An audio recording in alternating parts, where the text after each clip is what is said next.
floating? Plaustrite doesn't float until it's activated. It may look different from most ordinary stones, but it weighs around the same amount. Only after being activated does Plaustrite reveal its true nature, breaking free from the shackles of the mortal realm and ascending up into the heavens. Wow, Shenhe. You seem to know everything about this. Only because my master is fond of chatting about these things. The moment she has some time to spare, she'll come straight for me and start telling story after story. I don't care for her stories most of the time. I certainly didn't expect them to ever come in handy like this. Hold on a sec. Paimon just realized something. If we activate it here, there's no way we'll be able to get it back to the site, right? Heck, we'll be dragged up into the sky too! But if we don't activate it, how else are we gonna lift it? This rock must weigh well over 1,000 pounds, surely! Don't worry. I can handle the weight quite easily. Are you sure? Be careful! Please don't worry. I'm well aware that a Plaustrite sample this large must be highly valuable. I will be gentle with it and make sure it does not get damaged. My safety. That's right! Paimon's sure you can handle it and everything, but if something this heavy lands on you, you're gonna get yourself hurt, no matter who you are. You gotta be extra careful when lifting heavy objects. It's just common sense! Is it now? Well then, thank you. I'll go on ahead with the Plaustrite. Let's meet at the building site later. How is Shenhe able to carry that huge rock all by herself? Adepti super strength much? We can't slow down yet. Let's go meet her at the building site.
Oh my god, I can't believe my eyes.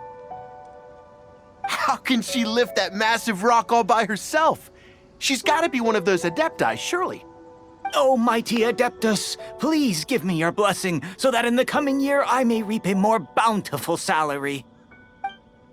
This is top tier in size and quality, and the condition it's in is quite simply immaculate. Congratulations, this item is approved for submission. I'm going to award you full marks for the Sunset Vermillionite item. May I take your name? My name isn't important. I'm not even here to compete. I was just delivering this for some other people. They should be here any minute now. Shenhe! And Ningguang's little helper! Ah, so you're the ones behind this. No wonder. The rarest talent turns in the rarest Plaustrite specimen. But I have to correct you on one point. It's not helper, it's secretary. Okay then, Miss Secretary, what do you think of the rock we found? Pretty amazing, right? In truth, it is the finest piece of Plaustrite we have received so far. If everything goes according to plan, we will use this piece in the foundation of the Jade Chamber, which will enable us to proceed to the next stage of construction.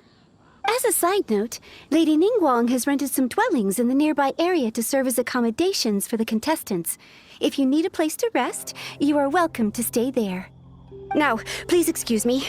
As you can see, there is still a lot of work to do on the building site. Shenhe! Shenhe!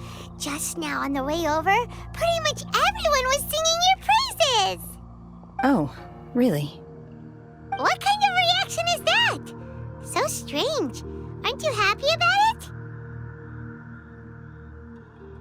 Whenever Paimon gets praised, Paimon can't help but hold her head up high and break into a big smug smile.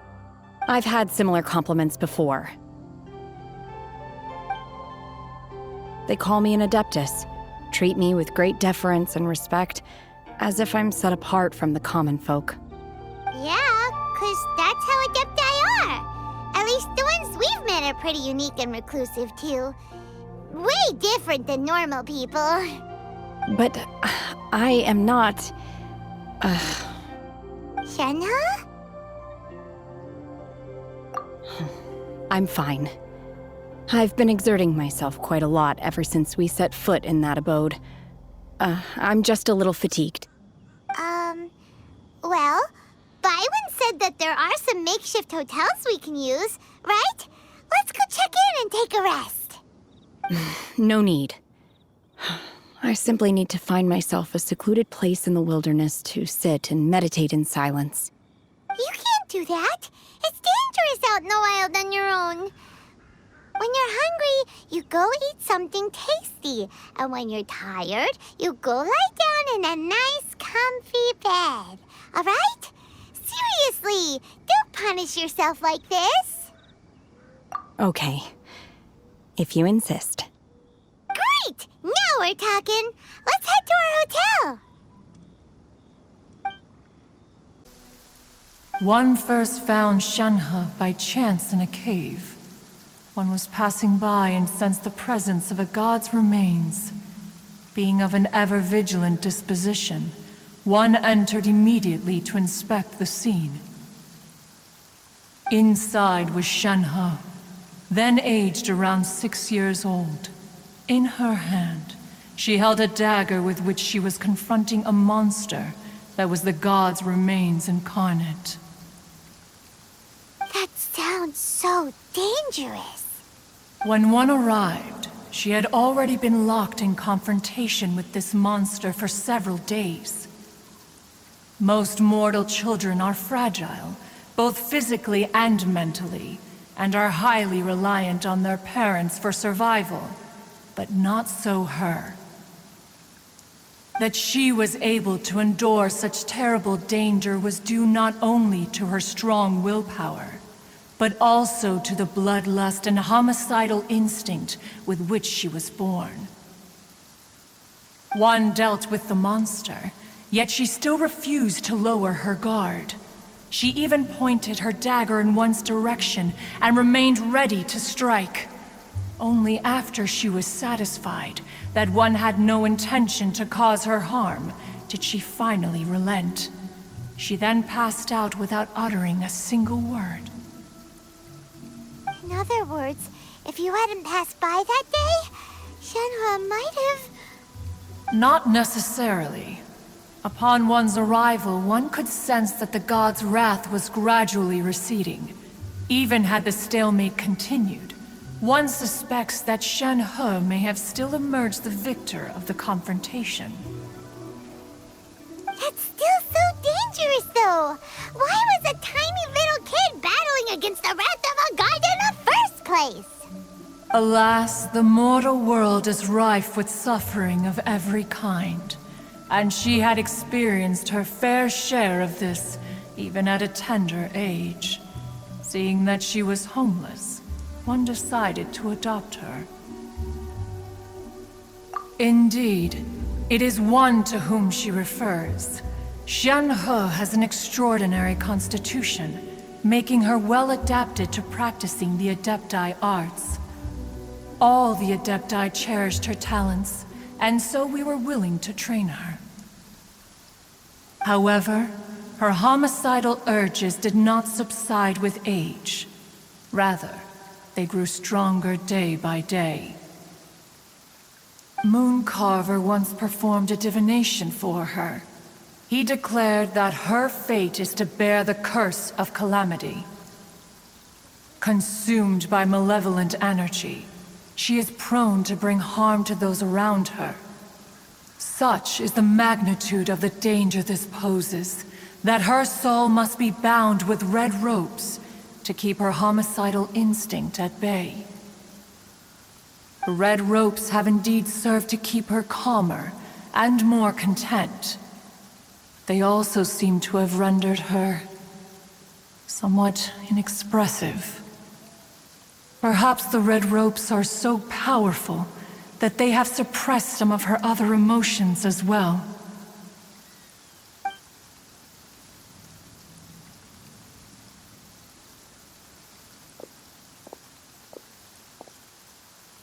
It is only by fate that people's paths may cross. Now that Shenhe's path has crossed with yours, please be sure to treasure the gift that fate has given you, and take good care of her. Oh, now Paimon gets it.